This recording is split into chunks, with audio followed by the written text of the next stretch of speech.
क्या बंगाल में विरोध नहीं कर सकते? क्या बंगाल में आंदोलन नहीं कर सकते? क्या बंगाल में भारत का संविधान लागू नहीं होता? बंगाल में दीदी के खिलाफ विरोध के लिए सड़क पर उतरने का मतलब क्या जान हथेली पर रखना होता है? दरअसल आज बीजेपी ने 12 घंटे का बंगाल बंद बुलाया था। बंद के दौरान बंगाल में आज जो कुछ हुआ, जो कुछ तस्वीरें देखने को मिली, वो इससे पहले ही कभी नहीं हुआ। बीजेपी के बंद के जवाब में बम चले, गोली चली और ये सब कुछ हुआ पुलिस के ठीक सामने, उनकी नाक के नीचे। अब सवाल यह है कि आखिर पुलिस की नाक के नीचे वो कौन लोग हैं जो बीजेपी नेता की हत्या करने पर तुले हुए थे और पुलिस मूक दर्शक बनी रही? किसके इशारे पर आज बंगाल में गोली और बम चले और बंगाल में जो बवाल हुआ, इसी को समझते हैं इस रिपोर्ट में।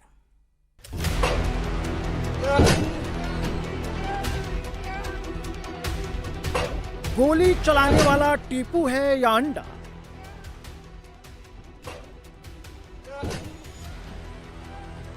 उसमें से कुछ लोग को हम लोग आइडेंटिफाई कर पाए हैं। टीपू है, अंडा है, यही लोग का टोटल टीम है जो सोमनाथ श्याम यहाँ जगत दल के विधायक है, उनके साथ घूमते हैं। टीएमसी के खिलाफ कोई जाएगा, ममता बनर्जी के खिलाफ कोई आंदोलन करेगा, तो क्या आरिफ, नसीम, बक्का, टीपू और अंडा गोली मार देंगे? रास्ते में किस प्रकार से जो एक मॉब की तरह 50 से 60 लोग और सबके सब मुसलमान हैं। जितने भी लोग गोली बम चलाने वाले, जिनका भी चेहरा हम लोग देख रहे हो, सबके सब मुसलमान हैं, सब रोहिंग्या हैं। बंगाल बंद है लेकिन बमबारी और गोलीबारी चालू है। बंगाल में माहौल खराब है, सीधे फायरिंग से जवाब है। पहली गोली का निशान, दूसरी गोली का निशान, तीसरी गोली का निशान, ऐसी 7 राउंड फायरिंग हुई। गाड़ी के अंदर बीजेपी नेता प्रियांगु पांडे बैठे थे, सामने से गोली चल रही थी। प्रियांगु का दावा है गोली चलाने वाला टीपू और अंडा है। प्रियांगु पांडे पर गोली और बम से हमला किया। जिस जगह पर गोली और बम चलाया गया वो जगह पर मैं मौजूद हूँ। ये वो जूट मिल है और उसी के सामने बताया जा रहा है कि इसी जगह से यहाँ से प्रियांगु पांडे जा रहे थे मजदूर भवन, जो कि अर्जुन सिंह का ऑफिस है, वहाँ पर मुलाकात करने के लिए। और उसके बाद यहाँ पर जब उनकी गाड़ी हल्की सी रोकी गई, एक गाड़ी लगाकर, उसके बाद ताबड़तोड़ इन पर फायरिंग करनी शुरू हो गई और उसके बाद बम चलाया गया। प्रियांगु पांडे तो बच गए, लेकिन प्रियांगु पांडे के साथ जो ड्राइवर थे वो घायल हो गए और उनको अस्पताल में उपचार के लिए भर्ती कराया गया। लेकिन ये वो स्पॉट है जहां पर प्रियांगु पांडे पर ताबड़तोड़ हमला हुआ है। यहीं से कुछ बम भी बरामद हुए हैं, पुलिस ने बम बरामद किया। ये सामने पुलिस की टीम देखिए यहाँ पर बैठी हुई है और इस वक्त पुलिस जो है वो यहाँ पर तमाम लोगों से पूछताछ भी कर रही है। इसी के पास पे यहाँ पर बम बरामद हुआ था और यहीं पर फायरिंग की गई थी। सोचिए, जब गोली से बात नहीं बनी तो देसी बम फेंके गए, 1-2 नहीं 7 बम से हमला हुआ। सब कुछ तब हुआ जब पूरा बंगाल अलर्ट पर है। देश भर सिर्फ बंगाल को देख रहा है। ये 5 सेकंड बंगाल की पूरी कहानी बयां कर रहे हैं। कैसे सामने से दिन दहाड़े गोली चलती है, शीशे को चीरते हुए ड्राइवर के सिर के पास से निकल जाती है। इस तस्वीर में 2 लोगों के हाथों में देसी कट्टा दिखाई दे रहा है। एक शख्स फायरिंग के मोड में है। ये वही शख्स है जिसे प्रियांगु पांडे ने कार से फायरिंग करते हुए अपने मोबाइल में कैद कर लिया। उसी समय लोकल म्युनिसिपैलिटी भाटपाड़ा नगर पालिका की एक जेटिंग मशीन आकर के रास्ते को घेर देती है। गाड़ी आगे नहीं बढ़ पाती, गाड़ी हमारी रुक जाती है। ठीक उसी समय लाइन बाउंड्री से 50 से 60 लोग निकलते हैं और लगातार बम चलाना शुरू करते हैं। पूरा धुआं धुआं हो जाता है, कुछ भी दिखता नहीं है। एक गाड़ी पे मेरा फ्रंट में जो बम गिरा था वो बम फटा नहीं है, बाद में पुलिस को मिला भी है, मैं देख रहा हूँ, रिकवरी की है 2 बम को। उसके बाद जैसे रिवर्स करके हम लोग जो है प्लान करते हैं निकलने का, तब तक जो है गोलियां चलना शुरू होता है। एकदम फ्रंट पे मेरे आ करके 3 गोलियां मेरे जो है एकदम फ्रंट कांच के पास आके चलाया है। एक गोली जो है डायरेक्टली मेरे ड्राइवर को एकदम सर में यहाँ पर टच करते हुए निकला। दूसरी गोली हमारे पीछे बैठे हुए थे हमारे सहकर्मी, हमारे मित्र हैं, भाई हैं, रवि सिंह जी को। और तीसरी गोली जो है गाड़ी के सामने ही कांच में एकदम पड़ी हुई है, अभी भी सब लोग गाड़ी में देख पा रहे हैं। तो ये 3 गोलियां सामने से चलती है, बाकी अनगिनत गोलियां चलना शुरू होती है। चारों गाड़ी की स्थिति जर्जर हो जाती है। 500 मीटर रिवर्स में हम लोग गाड़ी करके भागे हैं और वहीं पे पास में एसीपी खड़ा था लेकिन सामने नहीं आया। आरोपी ने पहली गोली पूरी प्लानिंग के तहत ड्राइवर के ऊपर चलाई ताकि ड्राइवर घायल हो जाए और गाड़ी ना आगे हो सके ना पीछे हो सके, लेकिन गोली चली, ड्राइवर बचा और गाड़ी पीछे हो गई। तभी दूसरी गोली चली और पिछले सीट पर बैठे प्रियांगु पांडे के साथी रवि सिंह को लगी, लेकिन इसके बाद भी गाड़ी रुकी नहीं। आरोपी ने तीसरी गोली प्रियांगु पांडे को निशाना लगाकर चलाई, लेकिन वो गोली कार के शीशे में ही फंस गई और प्रियांगु पांडे बच गए।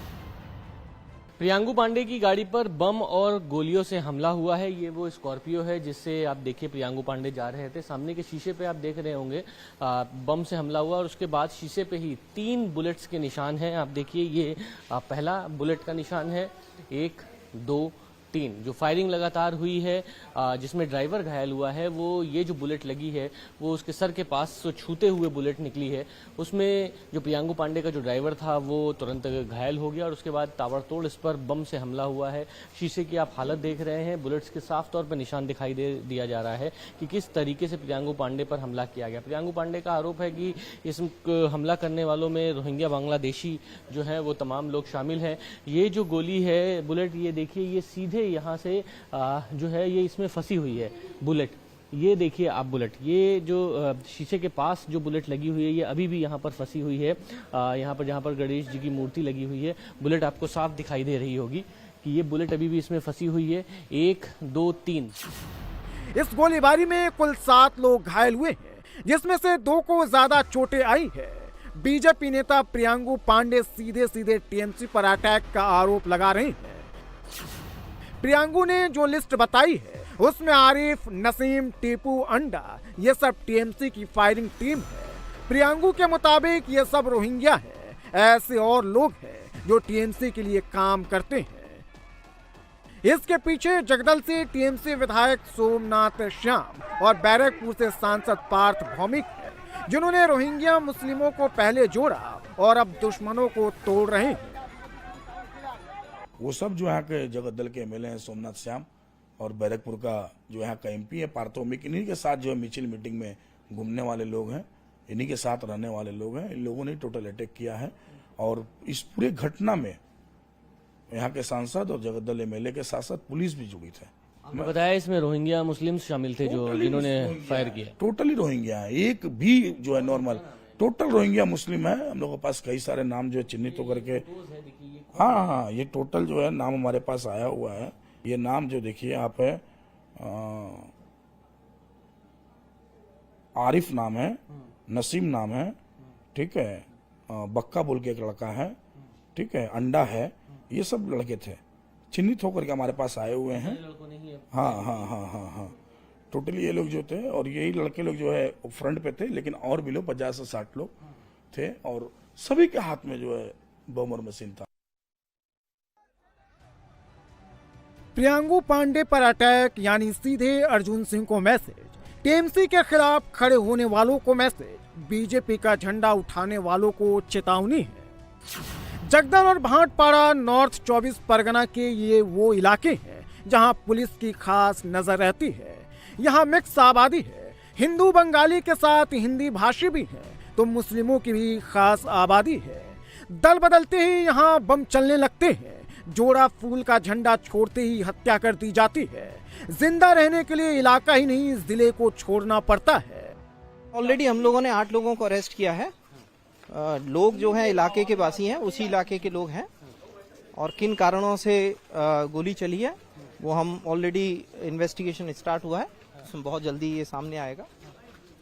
और जो बाकी के लोग हैं हम वीडियो फुटेज की जांच कर रहे हैं, उसको देख के बाकी के लोगों को भी अरेस्ट किया जाएगा। Thank you. वह प्रियांगु पांडे कह रहे हैं कि जबरदस्त हत्या की साजिश। मैं किसी के एलिगेशंस पे कोई कमेंट नहीं करूंगा, मैंने आपको जो तथ्य हैं वो बता दिए। इलाके में शांति है, आप फ्लैग मार्च कर। बिल्कुल शांति है। देखिए इलाके को आश्वस्त करने के लिए, क्योंकि एक घटना हुई है और हम हमेशा से ही भाटपाड़ा जगदल जो है उसको अलग नजरिए से देखते हैं। बैरकपुर भाटपाड़ा जगदल अर्जुन सिंह का इलाका है। अर्जुन सिंह लोकसभा चुनाव से ठीक पहले टीएमसी छोड़कर बीजेपी में शामिल हुए हैं। तभी से अर्जुन सिंह और उनके लोग टीएमसी के निशाने पर हैं। प्रियांगु पांडे बीजेपी नेता है, अर्जुन सिंह के करीबी हैं। लोकसभा चुनाव में बैरकपुर से बीजेपी प्रत्याशी अर्जुन सिंह के चीफ इलेक्शन एजेंट भी रह चुके हैं। और दूसरी बार अर्जुन सिंह और प्रियांगु पांडे टीएमसी छोड़कर बीजेपी में शामिल हुए हैं। आरोप है कि इसके बाद से ही दोनों टीएमसी समर्थक गुंडों के निशाने पर है। मेरे भाई के ऊपर भी, आनंद के पांडे के ऊपर भी अटैक हुआ था, वो किसी प्रकार से बचा। आज हमारे ऊपर पूर्ण रूप से प्लानिंग करके आज तो लोग मर्डर कर ही देता है, तो ईश्वर का देन है। नहीं तो मनीष शुक्ला की तरह मैं भी शहीद हो जाता। मनीष शुक्ला को 2020 में लोग मार ही दिए टीटागढ़ में। बंगाल भारतीय जनता पार्टी कार्यकर्ता सुरक्षित नहीं है। पुलिस सपोर्ट नहीं कर रही है। पुलिस टोटली ममता जी की है, टोटली ममता जी का होकर काम करती है। ममता जी तालिबानी शासन चलाती है यहाँ। अब राष्ट्रीय ध्वज जातीय पताका लेकर, तिरंगा झंडा लेकर जो रास्ते बोत रहे उनको मारा जा रहा है। बंगाल के लोग सुरक्षित नहीं है, बहुत विकट परिस्थिति में बंगाल के लोग हैं। हमारे देश में बंगाल की स्थिति आज जम्मू कश्मीर से ज्यादा बदतर हो चुकी है। आज बचाई नहीं तो हम लोग जीवित नहीं रह पाएंगे। कब कहां कौन मर जाए पता नहीं। 2 महीने पहले तक प्रियांगु पांडे को बंगाल सरकार की तरफ से सुरक्षा मिली हुई थी, लेकिन जैसे ही बीजेपी में शामिल हुए पहले सुरक्षा में कटौती की गई, फिर सुरक्षा पूरी तरह से हटा ली गई। इससे पहले 2019 में जब अर्जुन सिंह बीजेपी की टिकट पर बैरकपुर से चुनाव जीतकर संसद पहुंचे थे, तब इस तरह के अटैक देखने को मिलता था। कई बार अर्जुन सिंह की जान जाते जाते बची। आखिरकार 22 मार्च 2022 को अर्जुन सिंह तृणमूल कांग्रेस में शामिल हो गए, तब जाकर उन पर अटैक रुका। लेकिन एक बार फिर से बीजेपी के कार्यकर्ता टीएमसी के निशाने पर आ गए हैं।